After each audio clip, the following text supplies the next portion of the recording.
Habari mpya katika vita inayoendelea Mashariki ya Kati ni kwamba waziri wa ulinzi wa Israel Katz amesema mashambulizi ya usiku mmoja yamemuua mkuu wa usalama wa Iran al-Larijani.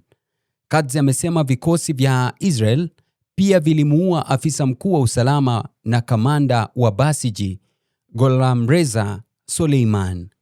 Nikimnukuu waziri Katz amesema, "Mimi ni waziri mkuu, tumewaagiza IDF kuendelea kuwasaka viongozi wa utawala wa ugaidi na ukandamizaji nchini Iran." Katz anaendelea kwa kuwasifu marubani wa jeshi la anga la Israel na maafisa wa ujasusi waliohusika katika operesheni hiyo. Iran bado haijathibitisha kama Larijani na Soleiman wameuawa.